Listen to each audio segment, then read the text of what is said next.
Okay, welcome everyone. Hopefully the quiz went well. Again, today is a day without content, and those are the hardest days because that means we're just going to be doing application problems. So I'll show you that, but I do want to talk about the quiz and work out the quiz to start out. So let me share my screen.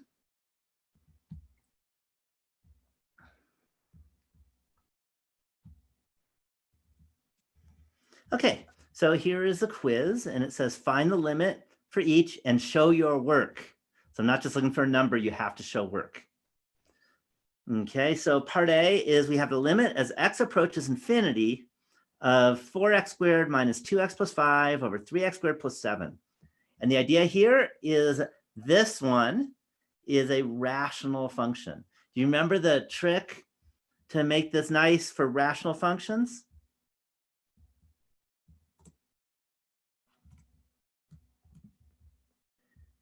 When you have a rational function, do you remember what you do when you're taking a limit when you go to infinity?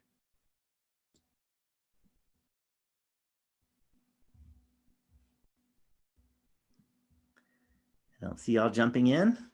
Hopefully you can hear me. Divide by the highest power of x. Yeah, divide on the numerator and the denominator. So we're going to, or multiply by 1 over x squared.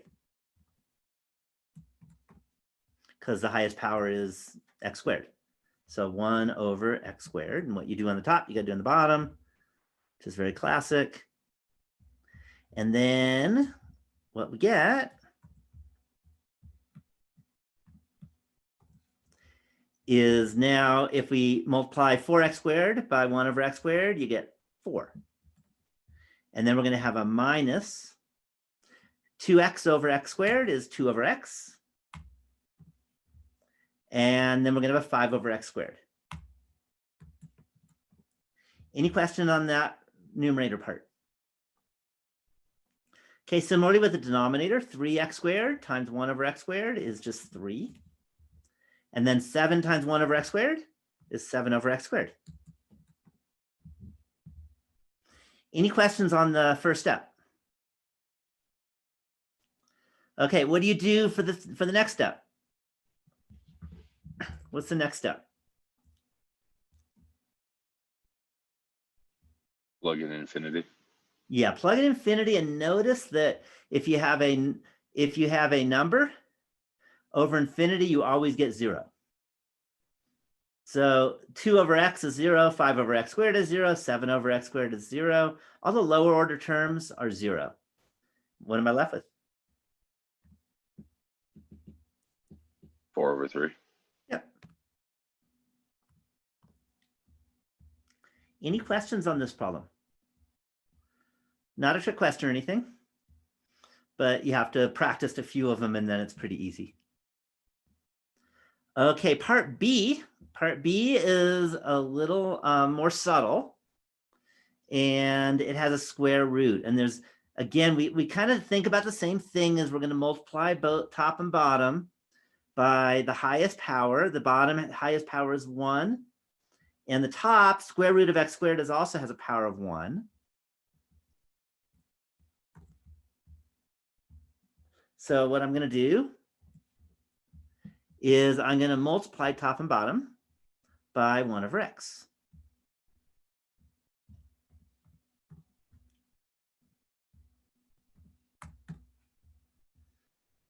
Any questions so far? Okay, now comes the subtle part. And the subtle part is that if you have a square root and you got to push that 1 over x through, and x is approaching in negative infinity, what has to happen? Because 1 over x is not 1 over the square root of x squared, or the square root of 1 over x squared. They're not the same. So what do we need to do if we're taking a limit as x goes to a negative infinity? And let me just note that. So the idea here is the square root, or let's go 1 over x,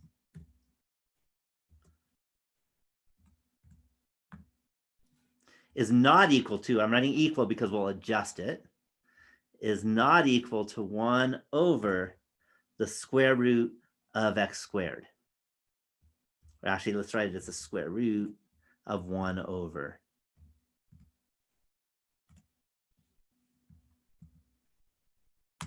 x squared. What's wrong with that? Yeah, what's wrong is 1 over x is negative when x goes to negative infinity, but the square root of 1 over x squared is positive. So that's why you got to multiply by -1. And that you can do, and that's because x is going to negative infinity. Any questions on that? Okay. So we've got that. And now we can multiply top and bottom by that square root of 1 over x squared or the 1 over x because they're the same. The negative square root of 1 over x squared and the 1 over x are the same. So now I can put that together. And let's just do this part.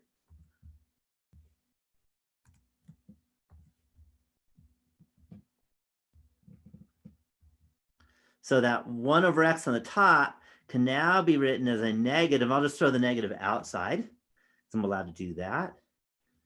And I could do the square root of 1 over x squared with the negative there.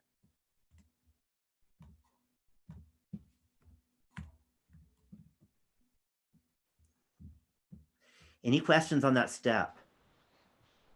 Again, that's a subtle step. Yeah. Yeah, I have a question, Mr. Green. Is that negative because we're dealing with the limit to negative infinity? Yeah, so let's just put it at negative 100. Okay, I know that's not infinity, but that's a big number. So if you look at 1 over x, well, that'd be 1 over negative 100, right? Do you agree? So it'd be 1 over negative 100. Yeah, but on so the if other it were hand, positive, if you look at this, huh? So if it were positive, we would just keep it positive. Exactly. If x went to positive infinity, there's nothing to worry about. It's a negative infinity where it gets subtle. Okay, got it. But if you plug in negative 100 into this top part, negative 100 squared is 10,000, positive 10,000 because we're squaring. The square root of positive 10,000 is 100. And we didn't get the negative sign, and we're supposed to get the negative sign. Do you see that? So square root and x squared kill negative signs. And in fact, I don't know if you've ever learned this in former math class, but the absolute value of x can be defined as a square root of x squared. That's another way of defining the absolute value of x. I don't know if you've ever seen that before, but that is another way of defining it.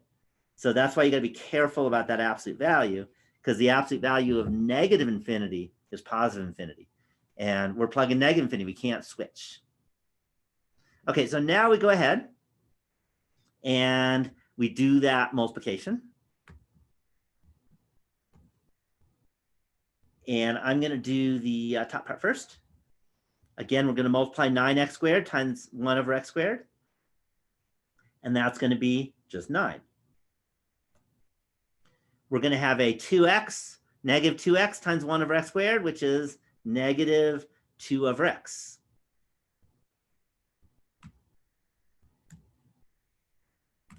And then we'll have a 5 over x squared.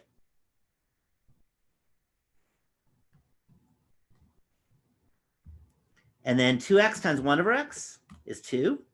And 7 times 1 over x is 7 over x. Now we can plug in. And remember, if you have something over x, the number over x, that goes away. Number of x squared goes away. All we're left is a negative the square root of 9 over 2. And I hope you don't need a calculator to tell me the square root of 9. So we get negative 3 over 2.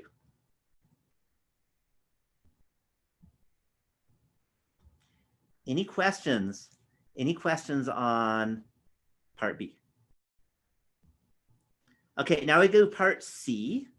Part C is pretty similar, but now it's actually much nicer, as we'll see in a moment. Let's copy and let's paste.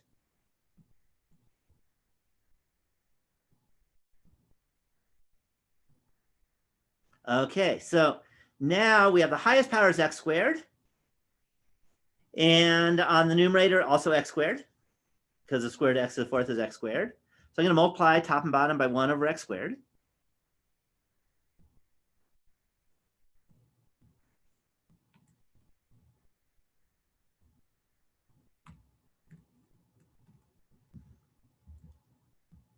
Okay, so now we need to take that 1 over, we need to take the numerator part, the 1 over x squared. Can we write that as 1 over the square root of x to the fourth?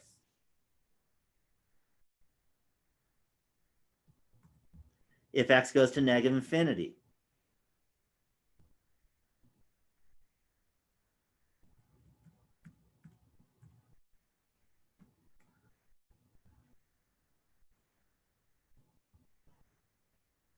So is it okay to take that 1 over x squared and write it as a square root of 1 over x to the fourth? What do you think? Yes, if you make it negative, I think. Okay, so we got to think very carefully. I don't know what happened here. Just a second. There we go. So let's think about it. We got to think carefully. All right, 1 over x squared, as x goes to negative infinity, is that a positive or a negative number? If x is, say, negative 100, is 1 over x squared, it's positive. Do you see that? So 1 over x squared is positive. So we need to have a positive when we're done, right? So the square root of 1 over x to the fourth, if x is goes to negative infinity, is positive. So you don't multiply by -1 in this one. Any questions so far?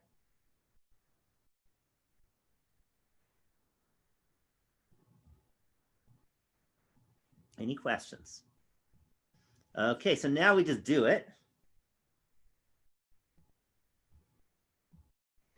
Actually, Larry, I'm a little confused. Why? What, isn't it the same amount of multiplications as x squared? I mean, I feel like it has to be positive or negative, right? Just take a look at this.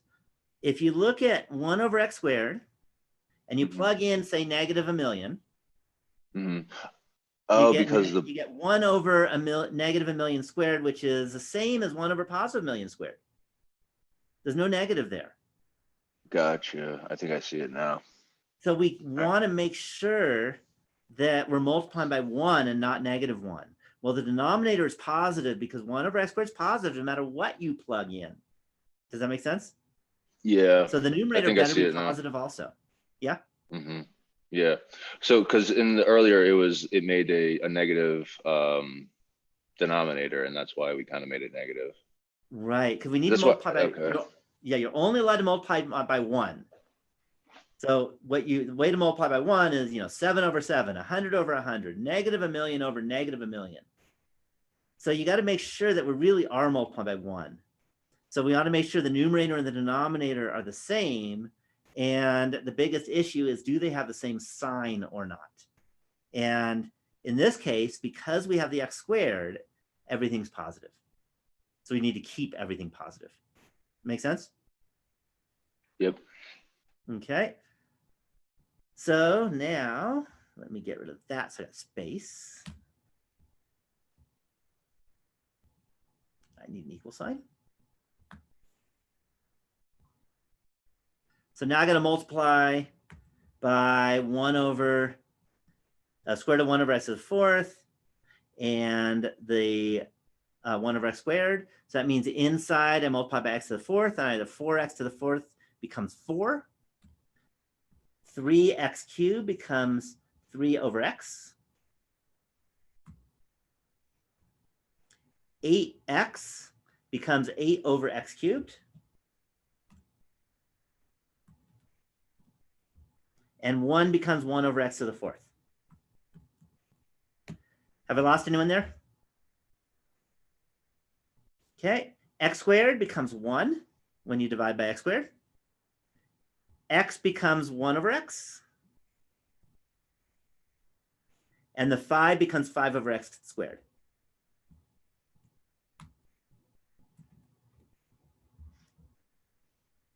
Any questions on that? Almost done. Okay, now we're taking limit as x goes to negative infinity, and the idea is when you have an x on the bottom, those just go to 0. And what's our answer? +2. Yep, it's just 2. Any questions on that? Okay, if you got a negative, you should worry because the numerator is always positive. The denominator is a parabola that's concave up. So when x gets far left, you're above the y-axis. So you better get a positive when you're done. So it's always good to check like that. Any questions at all on this quiz? It's one of those quizzes where if you know what to do, it's actually pretty easy. I mean, I showed a lot of steps, but I wanted to show the steps so you can really see it. How is it not -2?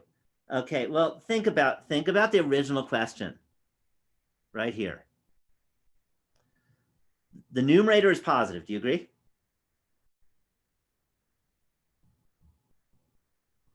Square root of something is just positive. The denominator, if x is very large negative, we're talking about like a negative 1,000,000 squared minus plus 1,000,000 minus 5. Do you agree that's going to be positive? I don't care exactly what number it is, but it's positive. Do you see? So the numerator is positive and the denominator is positive for x far to the left. So it better be positive 2. It can't be -2. The proof is all these steps. And that's important. You know, the proof is the steps, but the feeling on why it needs to be positive, you can just look at and not have to do anything really. Numerator is positive, the denominator, if x is large negative, must be positive, so it's positive. Done.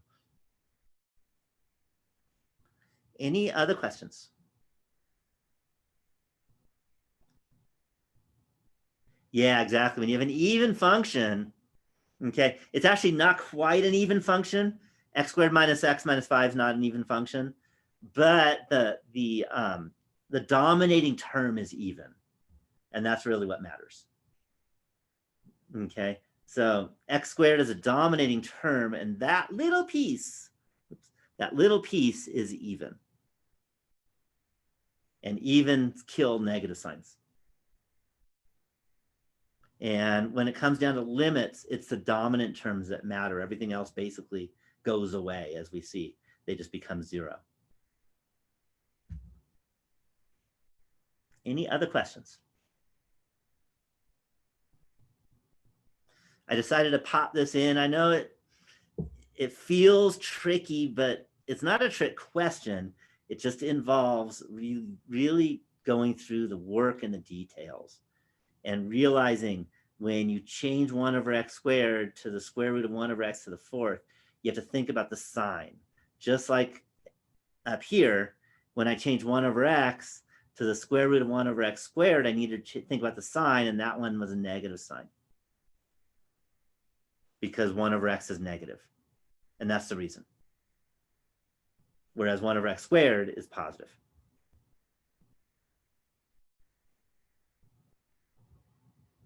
Any other questions? Okay, if there's no questions, let's go to what we're doing today. And again, we went over the quiz. Are there any questions about anything? And while you're thinking, I want to remind you, does anyone not have a partner? Because you need to have a partner now. And probably at the end, I'm going to talk a little bit about the project too.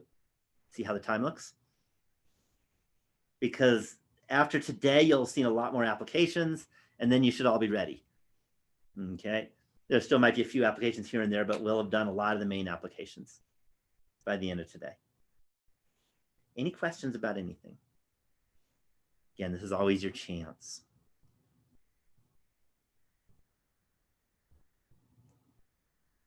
Okay, so we have, so again, if there's a partnership of 2, please consider adding the 3rd person who wants to join the group. Oh, there we go, we got 2. Can you be group partners? I think you're even, might even be the last two in the class alphabetically, if I remember right. Oh, we got some more. Okay, we can't have 4. Here we go. Looks like we got 4 who need it, 1 that would like a third. So 3 of you can join and the other can jump into the pair. Here we go. Maybe 2-2. So I'm gonna let you, and you can pop in the chat, write whatever you want in the chat, and contact each other. You should be able to message each other on Canvas, by the way, and that will go to your college email. So make sure you check your college email. Okay. I don't put this on YouTube if you want to, pop in your contact information, but I don't make you do that. Okay, just let you know what's on YouTube is the quiz Q&A application screen and not the chat. So it's not public to the world, but it'll be public to you guys, that's all. So, or you can, like I said, contact each other through Canvas and then make sure you check your LTCC email. Because if you don't, then you'll never see it. Okay, or you do what I do is I take my college email and I have it forwarded to my Gmail account. So if you send me a college email question, I get it because it goes to my Gmail. Okay, so now it's time to talk about applications. And the weird thing about this is that there's no theory. Okay, this isn't one of those where I have a lecture to give and here's the theorem and then here's the proof and here's the concepts and maybe a definition or two. I have no definitions and I have no theorems to talk about today. It's kind of a weird day wise, and it's not even a review day, but that doesn't make it easy.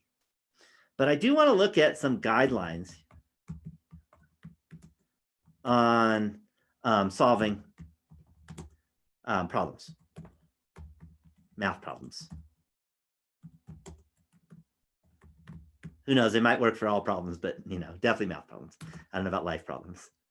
So the first thing you should always do in any problem, in every math problem is what? Is obvious. And I'm going to even write math optimization problems. That's the very first thing you should always do.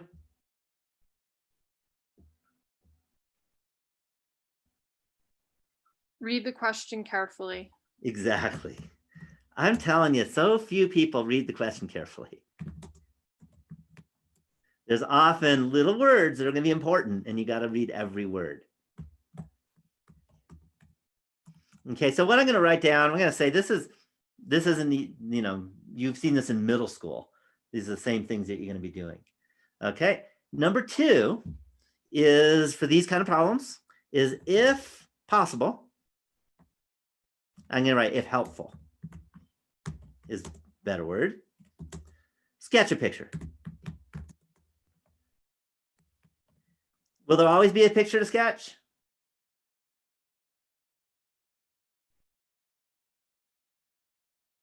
That's helpful, a helpful picture. You can always draw a fun picture, Okay, and the answer is no.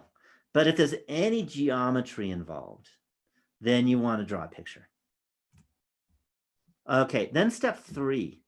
Step 3 is find an equation or equations that relate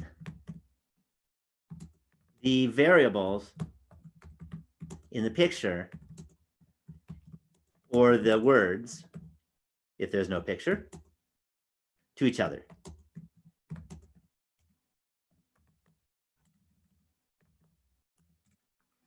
Okay, and again, this is that relate. So this is nothing new. You've done this before. Here's the new calculus part. So when asked to find a max or a min,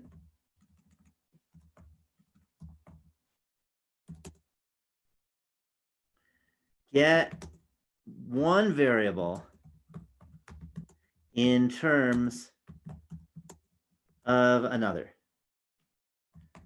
So in other words, you don't want 7 variables. Try and get 2 variables if you can. In step 5, since we're optimizing, so to optimize, and that could be max or min, by the way, take a derivative.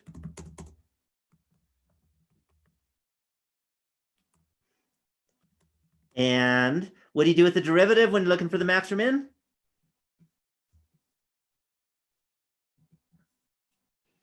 If it's positive or negative? Not quite.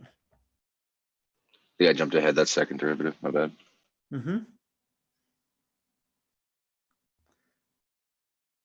Yeah, what do we do with that derivative? What about critical points? What do you do with it? Yeah, we set it equal to 0.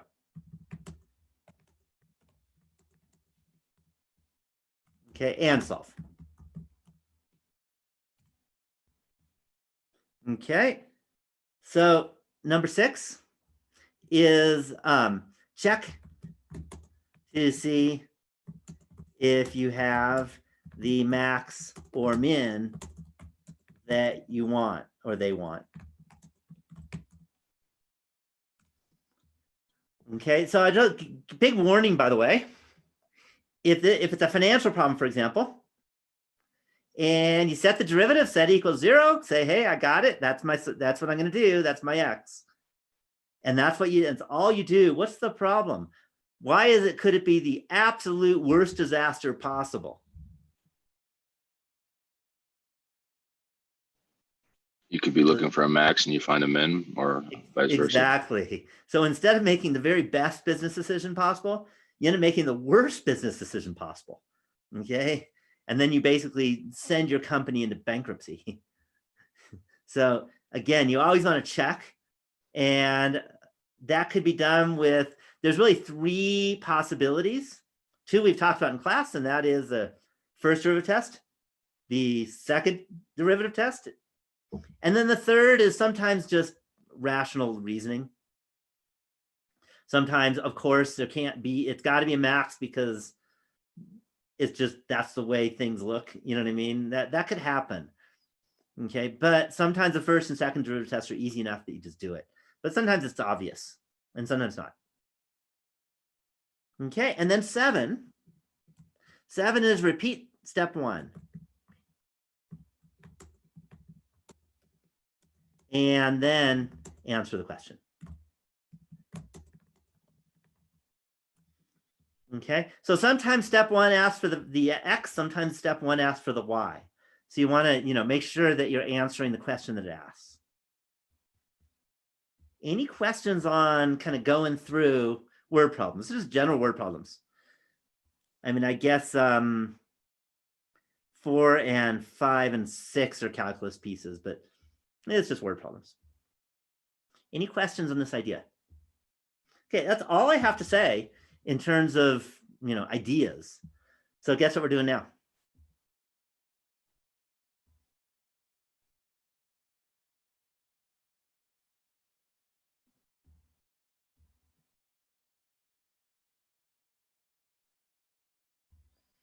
What else is there to do, like for the whole rest of the class?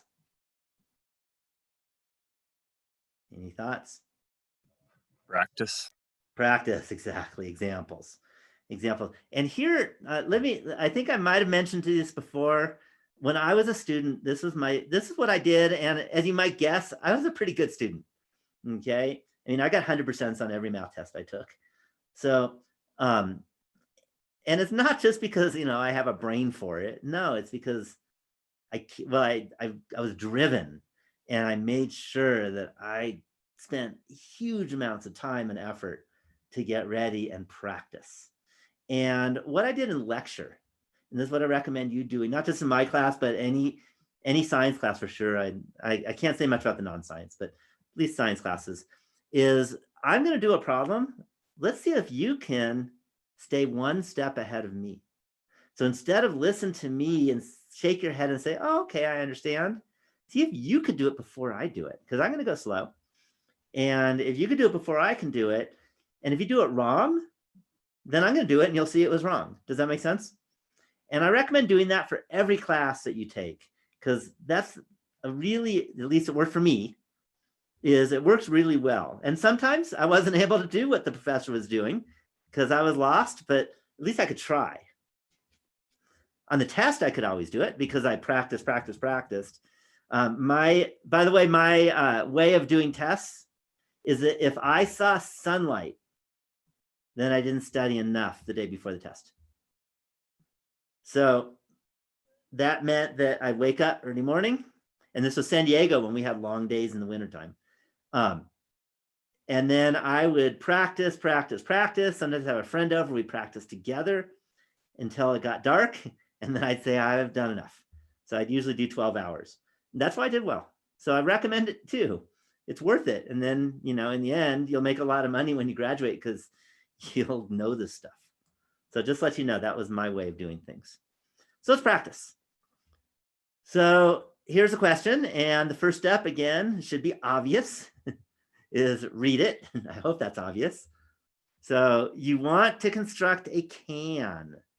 Okay. And by the way, not a trick question. This good old regular old can of juice or soda, you know, this is juice. Okay. That holds a liter, which is 1,000 cubic centimeters, by the way, in case you don't remember the metric system, of juice. And you want to construct this can as cheaply as possible. The top and bottom of the can cost 0.1 cents per square centimeter. And the side costs 0.05 cents per square centimeter. What should the dimensions of the can be? So this is an engineering problem.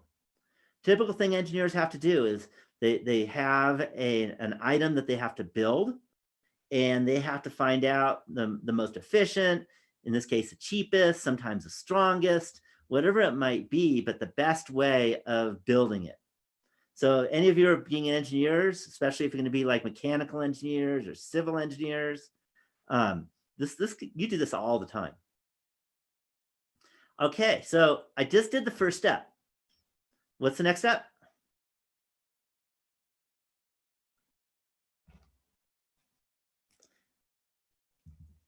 So what's the next step?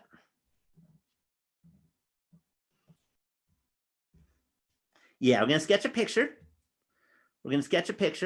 And again, it's a lot easier on paper. If I were on the board right now, it'd be so fast, but unfortunately I'm not, which means I got to just draw one with my computer, which is a lot harder, but I can do it. Okay, so I'm going to sketch a picture. Let's do this. I can do a scribble. Like so. Again, that's supposed to be a top circle of the can. Not perfect. Perfect's not important. That's supposed to be a line. Good enough to me. Good. Any questions on my picture? It's a can.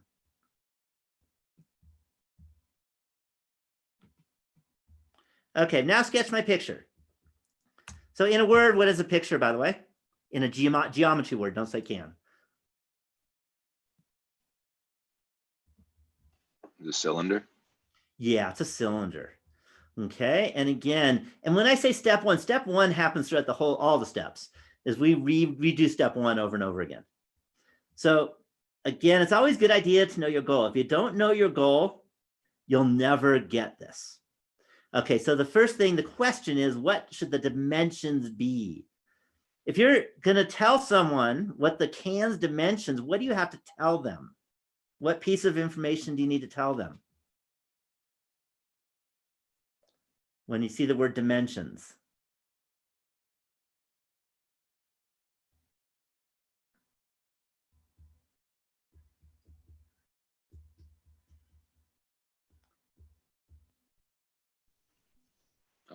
Is it just the size of the can? But what's the Not word sure. size mean?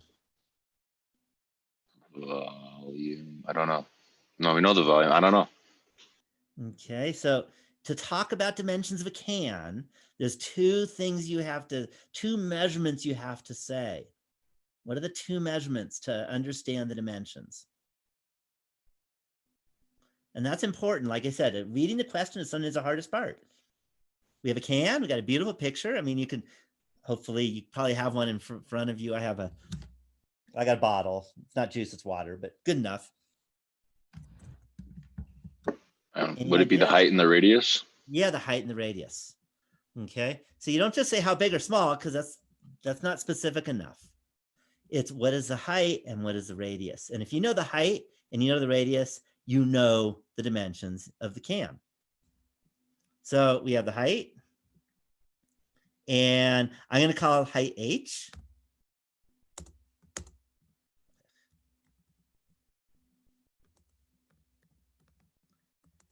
And I'm pretty boring, but I'm going to use R for radius.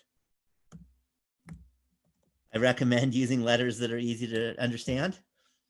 Okay, so we need to know the height and the radius. Now let's read the question again. It has to hold 1,000 cubic centimeters. So first thing, cubic centimeters, what is that a measurement of in one word? Volume. Volume, and that helps. Again, you have to read these things and see that. So this is volume. And I'm going to use V for volume because that's standard. Capital V is pretty standard for volume. And actually, let's do it as an equation. And what is the volume equation? And you are all responsible for that. In fact, if you didn't know that a little while ago, the last exam didn't go so well for you because that was one of the requirements, was to know the volume of a cylinder. And what is the volume of a cylinder?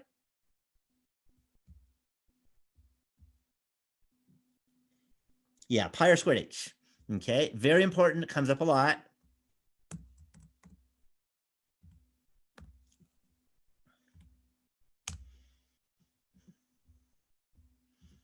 Any questions on that? So I'm just writing things down I know I'm going to need, but I'm not done yet. I got some more to do. Now what I need to do, I need to say, what do I want to minimize? Reading this question. What do I make? What do I want to make as small as possible? The top and the bottom. Not necessarily. Not the sides. The cost. Yeah, a couple of you got it.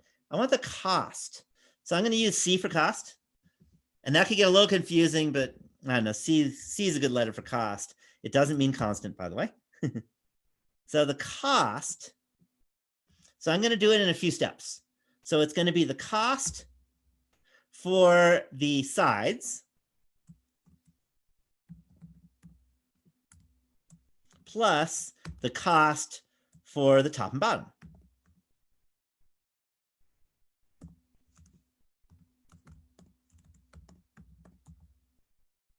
Any questions so far? Okay, when I do this, I'm not going to do anything hard. Does that mean that you're going to be able to do it on a test?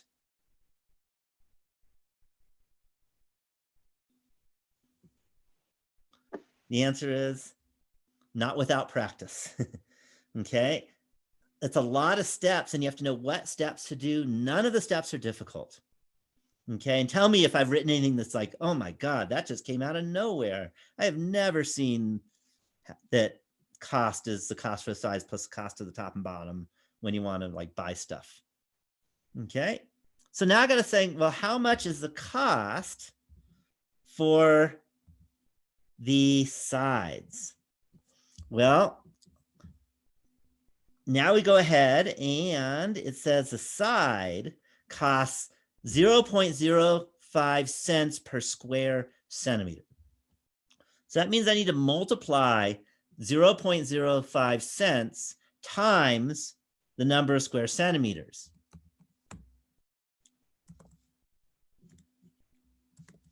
Well, now we're talking about number of square centimeters.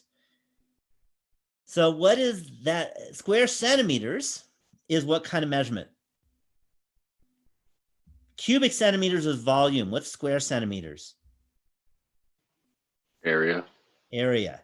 So that means I need to find the area of the side. Now the side is a cylinder. Hopefully you know that the side of a can is a cylinder. And who remembers the area of a cylinder?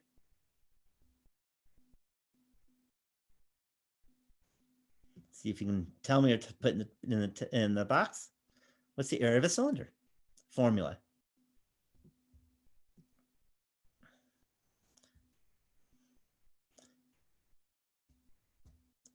If it helps, it's the length times the height.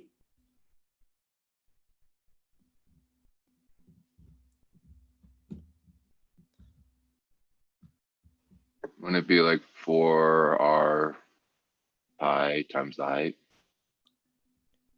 Close, except it's 2, not 4. I'm not sure where the 4 came from. Hmm. Right? Because the circumference of the cylinder, that's the length, is 2 pi r. Yeah, but then Hopefully there's the remember top and that. the bottom of the can. Yeah. So we're going So to I do 2 doubt it pi comes r. with Yeah, two. but I'm going to do it in pieces. Okay, so maybe Okay. 4, but I'm going to do it in pieces. Otherwise, I think I'm going to lose everyone if I do all the steps at once. So it's going to be 2 pi r h. But there is no top and bottom. In this case, we're only looking at the sides because the top and bottom has a different cost, different price. Do you see that? So we're only looking at the sides. Top and bottom are a whole different thing. We'll get there, but we're not there yet. It's gonna be 2 times pi times r times h. And that is the cost for the sides. If you're going to do the top and bottom, you got to be careful because those actually are twice as expensive. Do you see that? So now we need to add the top and bottom. And that's going to have totally different equations, but it's still going to be the cost is now 10 cents or 0.1 cents times the area of the top and the bottom. Well, there's a top and a bottom, so and they're even areas, so it's 2 times something. And what's the area of the top? This should be easy. You should all know this one since the top is a circle.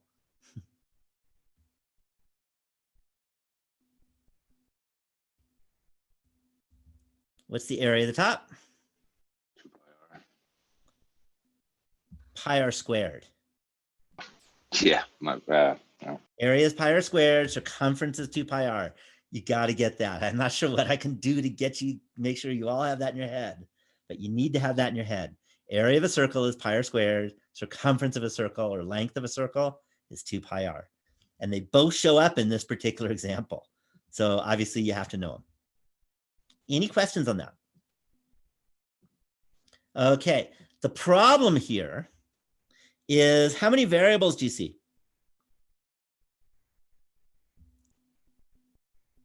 Pi is not a variable, by the way.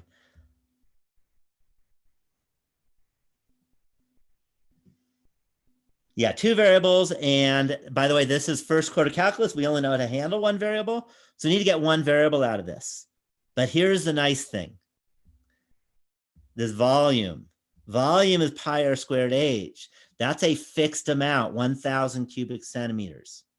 So that is equal to 1,000. So in particular, h is equal to 1,000 divided by pi r squared.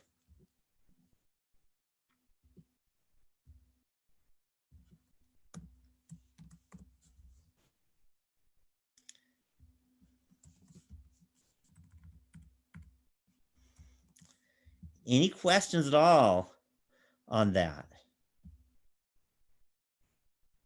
So because of that, I can take our cost equation.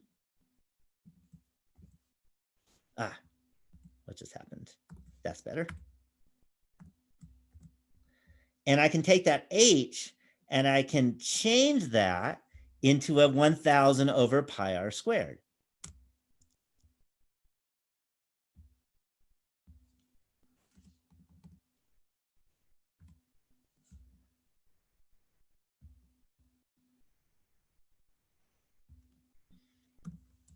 So hopefully you're a step ahead of me already.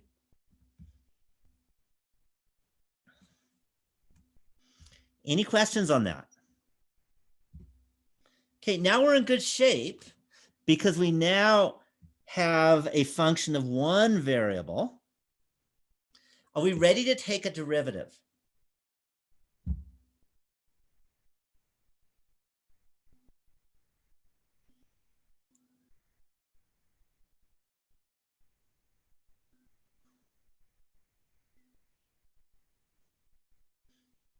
What do you think?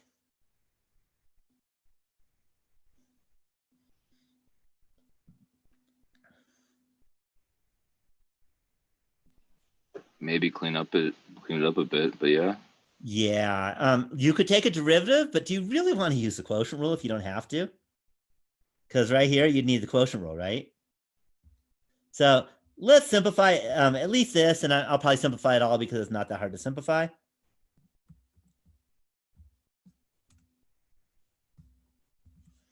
So let's look at 0.05 times 2 is 0.1 times 1,000 is 100.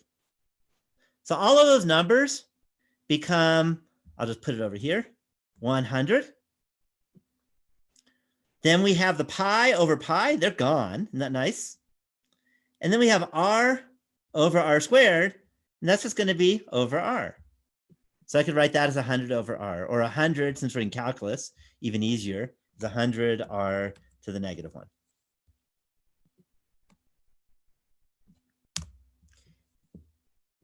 Isn't that beautiful? So that's simplified like immensely. And just for fun, I'm going to rewrite 0.1 times 2 is 0.2.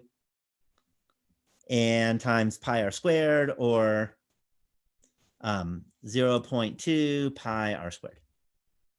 And then it's a lot cleaner. You know, I don't require you to do all the cleaning, but if you don't, it's your headache to do the calculus. Okay, now we're ready to find the derivative. So let's find the derivative, and the idea is it's not hard. C prime. We have one variable, so I could use prime, no issue. Okay, well, we get 100 times negative 1 r to the negative 2, or negative 100 r to the negative 2. And then we have 0.2 pi r squared. Derivative is 0.4 times pi r.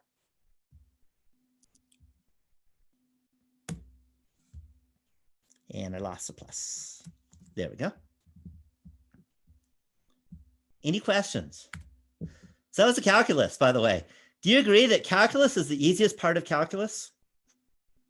The hardest part is setting up this problem and all the algebra. Maybe you don't agree, but don't you think that was like the easiest part of this whole problem so far? That one step? And that was the calculus part. That was taking a derivative. What do we do with this derivative?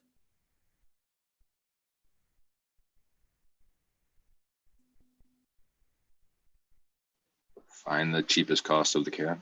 I mean, that's our all over goal, but what do we do on our next step? Yeah, we set it equal to 0. Very important to remember that. When you want to find a maximum or minimum, you set it equal to 0. Okay, and it's a little messy, but it's not that bad. So when you set that equal to 0, I'm gonna, if it's I'm gonna do it in my head since it's algebra. I don't have to show all the steps in algebra. I try and show all the steps in calculus, but it's just a bunch of algebra.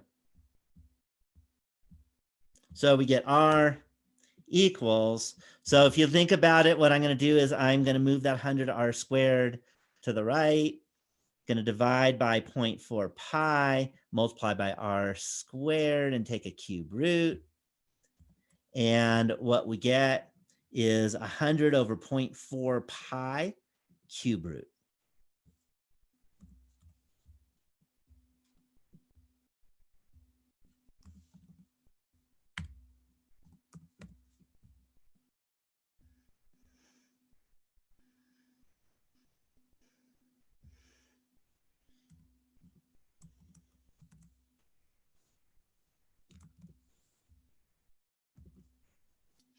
Any questions on that? Okay, by the way, if you're an engineer, you don't leave it like this. What do you do now?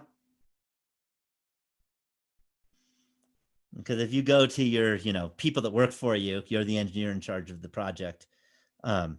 You give them that, they're gonna go, So what do you do?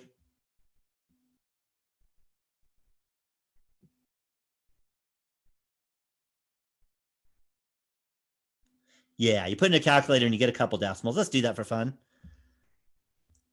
So we have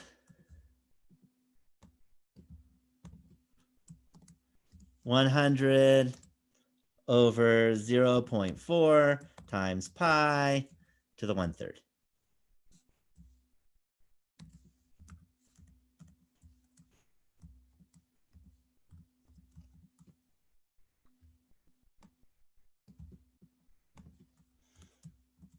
About 9.2, maybe 9.23. Let's go 2 decimals. So that's 9.23. And this is centimeters. Are we done?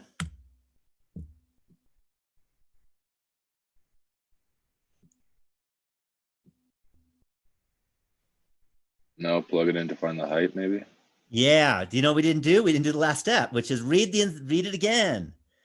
And let me give you a key letter right there. We found a dimension. We need to know the dimensions. So now we got to plug it in and find the height, but there's no calculus to do that because the height we had over here is 1,000 over pi r squared. So just take 1,000 over 9.2 pi times 9.23 squared. Okay, or even better, 1,000 over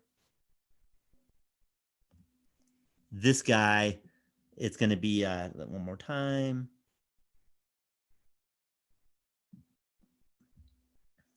So it's going to be that number. So it's 1,000.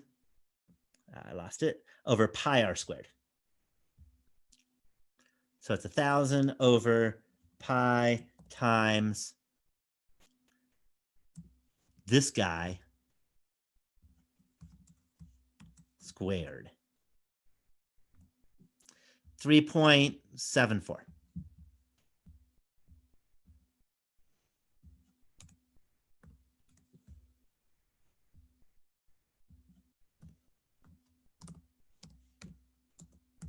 Centimeters.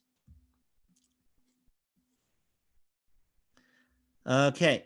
By the way, you know, this is the engineer doing it, right? Sounds great. I think you're gonna be able to sell this can. Probably not. No, because you want the height to be higher than the radius. That's a whole different issue. I'm not going there. That's called marketing. So there's extra optimization pieces, but this is the calculus. Any questions on this problem? Larry, I have a question, just a quick Mhm. one. To find the height, you took 1,000 and that was divided by the equation of the radius. Is that what I you just did? plugged right in here. Do you see 1,000 over pi r squared? Oh yeah, yeah. And I just put in 9.23 where I saw. Okay. Thank you. Yeah. So again, the only calculus step was the part that probably nobody has any questions about, and that's to go from here to here. And my guess, that was like the easiest part of the whole problem, wasn't it? That's the calculus. All the rest isn't calculus. Doesn't make it easy. It's hard. And that's why everyone has trouble. It's not because calculus is hard. It's because math is hard. Okay, so word problems are tough. But these are real kind of problems. This kind of stuff happens. All right, ready for a life or death problem? Let's do it. Okay, so here's a life or death. Okay, anyone, let me ask you, has anyone been a lifeguard?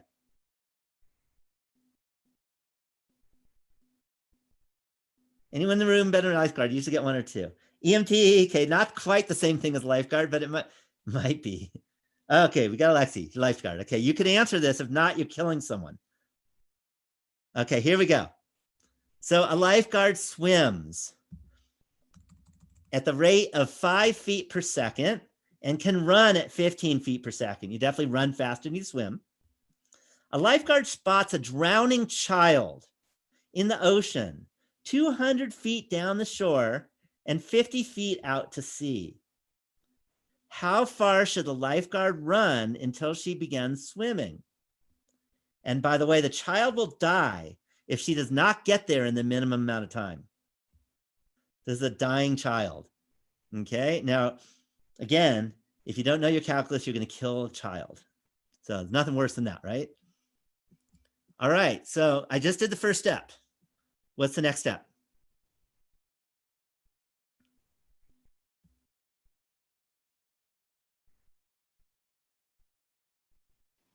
Technically, don't you need to know the rate of the moving water as well? Not really, because the lifeguard swims at a rate of 5 feet per second, and that takes into the account however the water is moving. Gotcha. So that's kind of in the problem.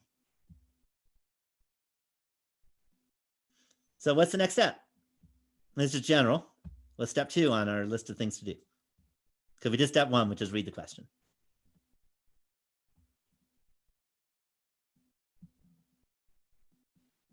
Draw a picture. Exactly. We want to draw a picture. Okay, so what we've got is a picture coming up. So let's do a picture.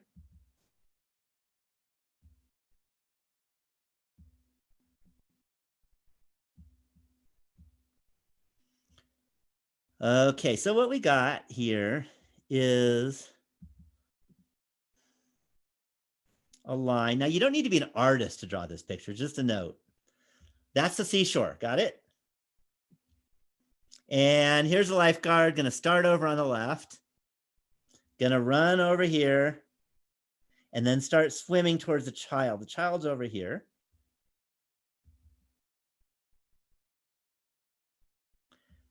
So the path of the lifeguard is gonna go there and then there, okay? Not necessarily a scale because we haven't answered the question yet, but that's the idea. Any questions so far? Okay, and just, I think to make it a little easier, I'm gonna connect some dots because that helps. Okay, you don't have to be an artist, but you need to know how to connect dots. And then we need to say, okay, well, what are the numbers we know in this picture? And in here,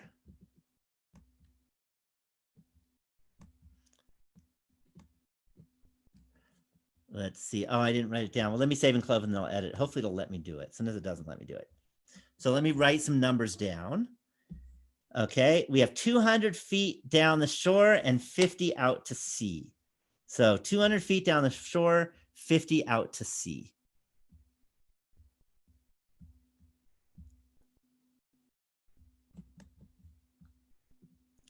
So from here to here is 200. That's that one. There we go. So that's a 200.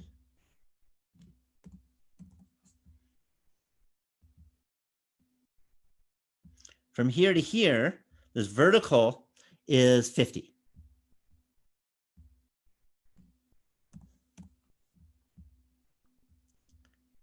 Then over here, from where the lifeguard starts to where the lifeguard starts swimming, we don't know. Let's call it X. If you don't know, X is a good number. And then from here to here, from where she starts swimming to this spot right here, what is that? See if you can tell me. It's very important. Yeah, that's 200 minus X. We're going to need that. Any questions on that? Okay, and from here to here, we don't know. You can use the Pythagorean theorem, but I'm just going to give it a letter for now, call it H for hypotenuse. And now let's hope this works. Ah, it worked. Sometimes it dies on me, but it actually worked. So there's our picture. Okay, so now what we're going to do is we want to see the place to jump in, the X value to jump in, so that the time it takes to get to that child is as small as possible. Any questions on that? So this may not look anything like the example I just did, but it's just like the example I just did. Okay, I know it's not a can of juice. you're saving a child, but math wise, it's really the same idea. So now what I'm going to do, instead of cost, let's call time. So the total time is going to be equal to the time for running plus the time for swimming. Any questions on that?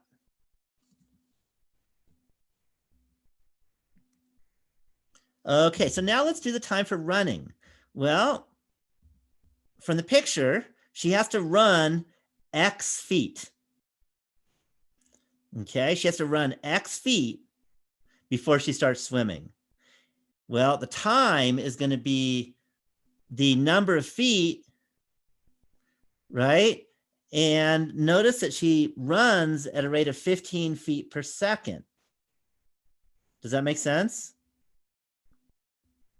So what's the total time it takes if she has to run X feet and she can run at 15 feet per second?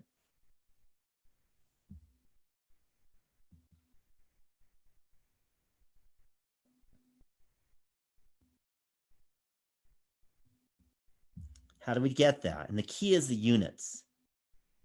Okay, if you do 15x, 15 is feet per second, and you multiply by feet, you get feet squared per second, and that didn't work. We need to have seconds when we're done.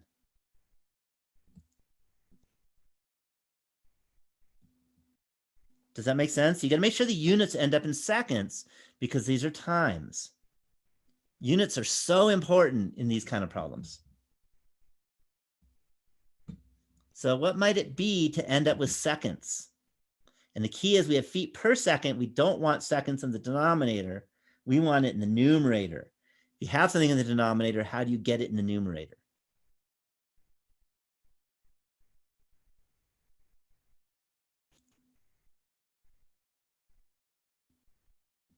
Any ideas?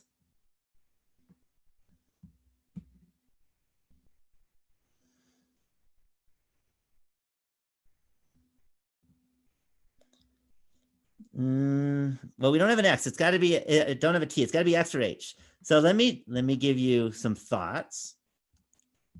So the idea is, let's look at dirt. Distance equals rate times time, except I'm not going to write D because D is terrible in calculus. Dist equals a rate times the time. So the time is equal to what?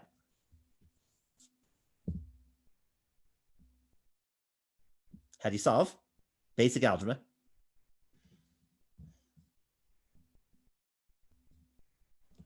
Distance divided by rate. Yep, distance divided by rate. So that's what we need to do. And when you divide by 15, that's the same as multiply by 1/15. I think it's easier to write that way.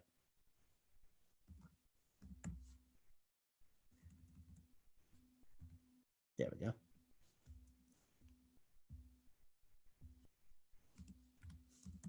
So that's going to be 1/15 times X. Then it's going to be plus, well, same thing with the H, because now she's going to start swimming. Okay, and that's going to be 1/5 times H.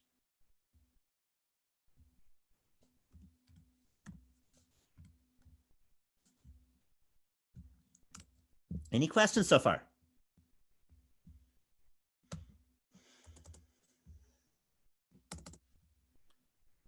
Okay, but the problem is we can't have H like it is because we need to have it in terms of X. What can we use to get H in terms of X now from the picture? In a couple words.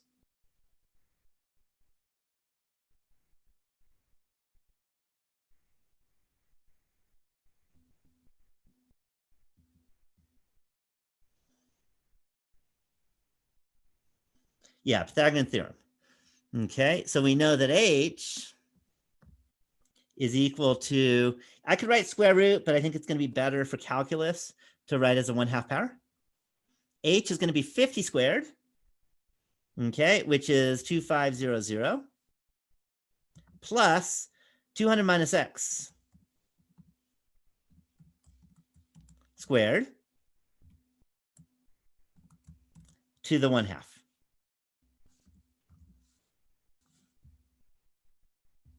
Any questions on that so far? So now what we can do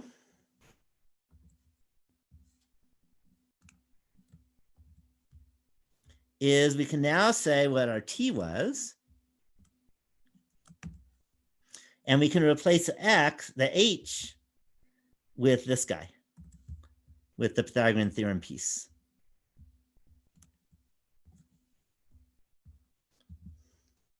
Any questions on that? All right, now we're ready. What can we do now?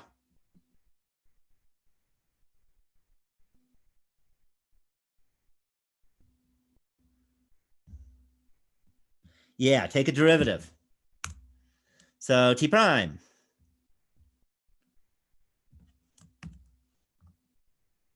equals, well, it starts out nice. The derivative of 1/15s, you better all be able to do that. That's 1/15. Okay, and then we're going to have a plus. It's going to turn out to be a minus, and I'll explain why later, because the minus is coming from the derivative of this inside thing. So the derivative, we got to use a chain rule. The derivative of 25 plus 200 minus x squared, you got to use a chain rule on that, and that's going to be 2 times -1 times 200 minus x, or minus 200 minus x. And then, oh, we still have 1/5. I lost that.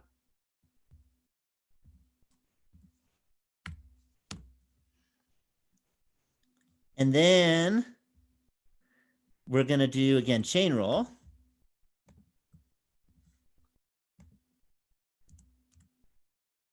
So we're going to have 1/2. So that makes us 1/5 of 1/10. Because 5 times 2 is 10.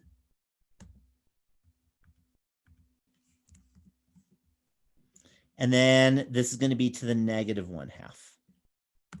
Because that's how the power rule works. 1/2 minus 1 is -1/2. What do we do with this?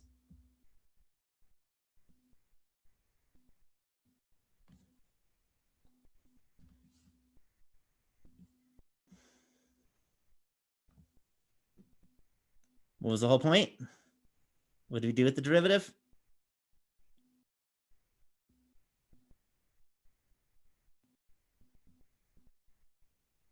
Yeah, we set it equal to 0. And we solve. Okay, any questions on that?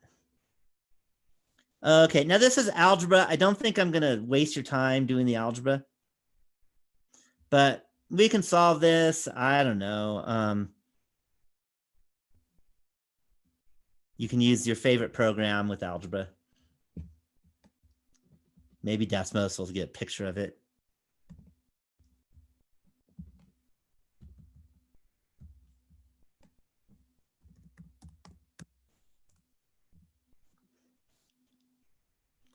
You know what? I have to write it down because I can't remember all that.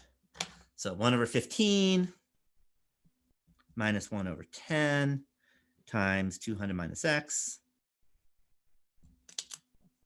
times 2500 minus 200 minus x squared, all the -1/2. And we're looking to see where it crosses the x-axis. So let's do it. So it's messy.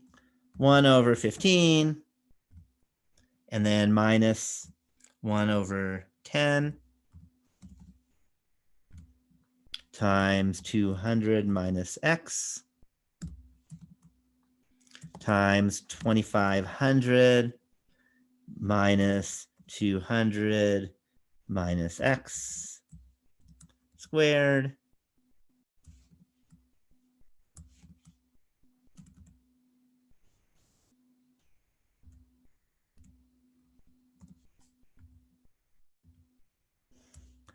To the 1/2. Okay, we'll probably need to zoom a bit.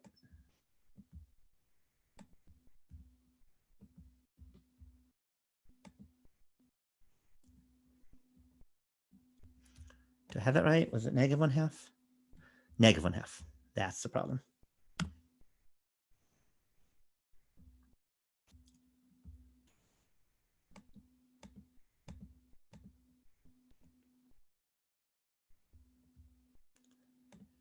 All right, I'm a little worried about this. It says it's 172. I think there's an error here somewhere. You want to find an error I made? I'm not sure if this was it, Larry, but I got lost while you're taking the derivative of t. Okay, so 1/15. Hopefully that was easy. Yeah, no, I think it was when you tried to take the composite, or the derivative of the composite, I thought. That's why I kind of got lost. Okay, so I took 1/5 times 1/2 is 1/10. That's where that is. Then then- the derivative of 200 minus x squared. Isn't that 2 times what would be the inside negative 1x? Or so it'd be negative Yeah, 1. so So it'd there's be the negative. negative. And I think I lost a 2. Yeah, okay, that's where I got confused. Looked like I lost one little thing, and then the rest, the 1/2. So there's that 2/10 instead of 1/10. Yeah, it looked like there was one little mistake. To type it all perfectly is not that easy.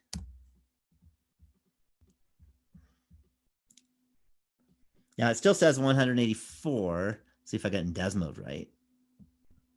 2500 minus 200 minus x squared to the negative 1/2. All right. So I don't trust this number because I don't think that's what it was, the answer.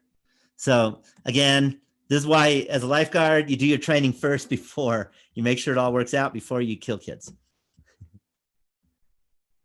So I apologize if there's a little numerical error somewhere. 15. Or maybe that was right. Let's see. Oh, no, that's right. That was right because you ran 200 feet. Okay, so that looks right.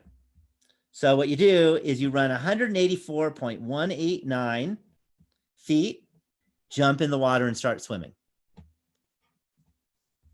Any questions on that? That does work. So let's answer the question.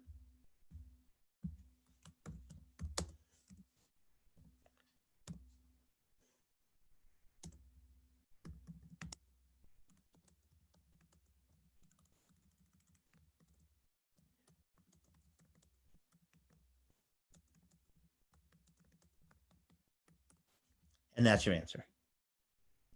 Any questions on this? Okay, I had a whole lot of these just in case. These just take a long time to explain and go over. But I'm just putting these here in case you want to watch the video and then, try some practice problems. But here's a bunch more. I never know how many I'm going to get to, so I made sure I had a whole lot more than I needed. Again, some are money things, some are engineering things. And by the way, the one I just did, this lifeguard problem, it turns out it actually has another application that has nothing to do with the lifeguard.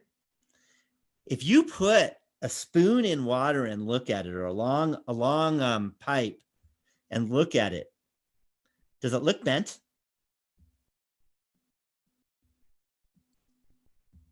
So if you have clear water and you have a long pipe and you look at it, even though the pipe is straight, do you all know it looks bent when you see it?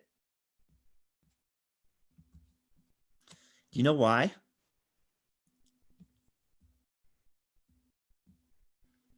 It's following the lifeguard. What's happening is that the speed of light is slower in water than air. So it is actually doing literally the same thing. It's finding the minimum amount of time it takes to get to that point on the bottom of the pipe by going through water and air, and it bends. Okay, so there's some really cool physics also. It's not just a lifeguard. So I'm not going to get into all the physics, but it's really neat stuff if you ever, get into that kind of stuff. I want to mention something about the project, the presentation, that we haven't talked. Yeah. I had a quick question. Just are any of these problems worked out in the videos that you were talking about during last class? Yes, and in fact,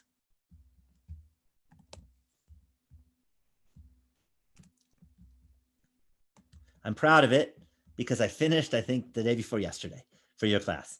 Now I got to work on the next class. It's so hard now that it's in Flash. It was in Flash, and now it has to not be in Flash. So I had to change everything. You don't know how many hours this sucker has taken me. So if I go to my channel, it's also posted on the syllabus. I go to playlists. And first quarter, I'm already started on the second quarter. There's 63 videos for this quarter. This is a video. And they are not exactly in the order at which we did things, but not that far from it. So they're definitely there. And I think I have the lifeguard problem. Different numbers probably. Might be the same. I don't remember. So these videos are there. There's 63 videos. They're all like around 2 to 4 minutes long typically. And there's definitely some that are, look at that. Minimizing the surface area of a cylindrical barrel. That's one we just did. There's a minimum time for lifeguard. So I have a few of these related rates. Great, thank you. Yeah.